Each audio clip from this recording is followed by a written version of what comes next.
हे काही प्रकार मला नवीन नाही आहेत. मी समोर नसताना या घटना घडलेल्या आहेत. ज्याच्यात हिंमत आहे त्याने समोर येऊन घोषणा द्याव्यात. मी जर इशारा केला तर एका मिनिटामध्ये घरात घुसून पोरं त्यांना मारू शकतात.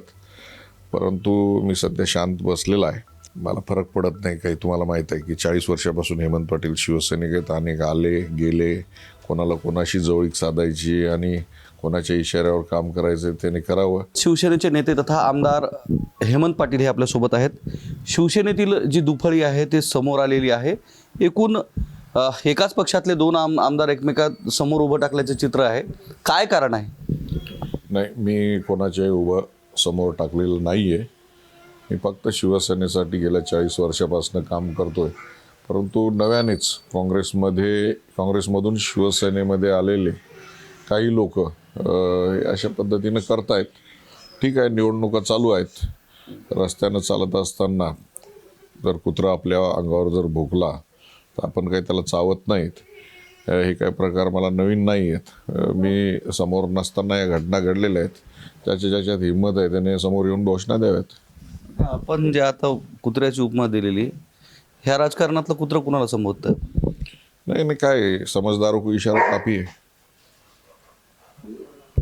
ह्या सगळ्या गोष्टींमध्ये नांदेड उत्तरमध्ये युती नाही झाली, दक्षिणमध्ये युती झाली. या सगळ्या गोष्टींच्या पाठीमागं सुद्धा युती न होण्याची हीच कारणं आहेत का? युती न होण्याची कारणं माननीय अशोक चव्हाण साहेब आहेत. कारण नांदेड उत्तरमध्ये मोठ्या प्रमाणामध्ये जे पूर्वीचे काँग्रेसवासी होते आता भाजपवासी झालेले आहेत.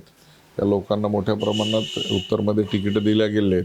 तर त्यांनी हा मुद्दाम प्रकार घडून आणलेला आहे. हा प्रकार काय नवीन नाही आहे आणि हे सगळं बघत लहानाचं मोठा झालेला आहे. त्यामुळं येत्या काळामध्ये दिसेल आपल्याला काय आहे त्याचं. तुमच्या आमदाराचा कल भाजपकडे झुकल्यासारखा दिसतो, अशोक चव्हाणांकडे झुकलेला दिसतो का, ज्याच्यामुळे युती नाही झाली? ते आता कोणाचा कल कोणाकडे आहे काय नाही नांदेडकर जनतेला सगळीकडे माहीत आहे. त्याच्यामुळं अशोक चव्हाणांशी चर्चा करायला मी काय गेलो नव्हतो. बालाजी कल्याणकरच गेले होते. त्याच्यामुळं येत्या काही काळामध्ये निश्चित काय आहे आणि काय नाही सगळं दिसेल. अपक्ष उमेदवार मिनल पाटील यांच्या कार्यालयाचं उद्घाटन प्रसंगी आपण आणि बाबूराव कोहळीकर हे दोघं पण होतात.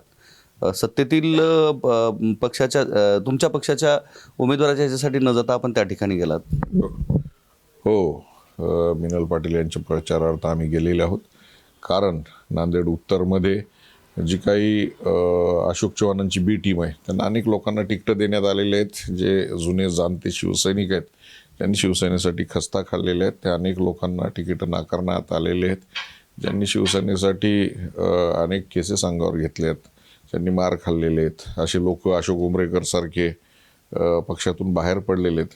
तेव्हा जुन्या शिवसैनिकांसाठी काम करणं माझं काम आहे आणि निश्चित जे जुने शिवसैनिक आहेत त्यांच्यासाठी मी जाणार आहे. बरं, शेवटचे दोन प्रश्न. बालाजी कल्याणकर घराणीशाही अंमलात आणत आहेत का नांदेडमध्ये, त्याच्यामुळे ह्या सगळ्या नाराजी नाट्य होते? मला तसं वाटत नाही. ज्याच्यामध्ये जी काही काबिलियत असेल त्या पद्धतीने लोक निवडून देतील. प्रत्येकाला वाटतं की माझा वारसा पुढे कोणीतरी चालवला पाहिजे. त्यामुळं त्यांच्या मुलामध्ये जर क्षमता असतील तर लोक निश्चित निवडून देतील. त्याच्यामध्ये गैर आहे असं मला काही वाटत नाही. शिवसेनेचे नेते संपर्क प्रमुख तथा असणारे सिद्धाराम म्हात्रे यांच्यासमोर काल घोषणाबाजी करण्यात आली. आपल्या विरोधातही खालच्या लेवलचे नारे देण्यात आले. ही जी पूर्ण स्क्रिप्ट आहे ही शिवाजीनगरमधून लिहिल्या गेलेली स्क्रिप्ट होती. जे घोषणा देणारे होते यांना मी तर गेल्या 40 वर्षात कधी शिवसैनिक म्हणून बघितलेलं नाही. मी जर इशारा केला तर एका मिनिटामध्ये घरात घुसून पोरं त्यांना मारू शकतात. परंतु मी सध्या शांत बसलेला आहे.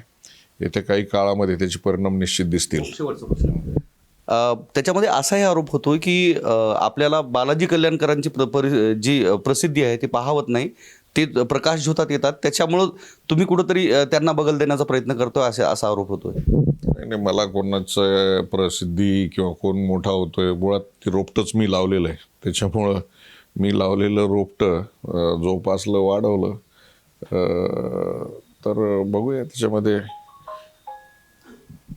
मोठं होणारं रोपडं खालच्या लहान झाडाला मारण्याचा प्रयत्न करते असं वाटतं का?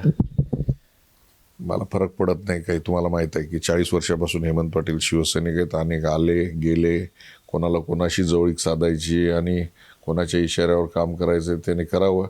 मी शिवसेना वाढवायचं शिवसैनिक वाढवायचं काम पहिलेपासून प्रामाणिकपणे करत आलो.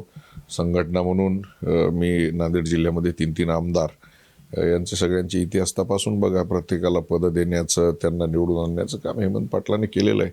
त्याच्यामुळं आपला लेकरू जर मोठं होत असेल तर त्याच्याबद्दल मला नाही वाटत की काय असूया असण्याचं काही कारण आहे.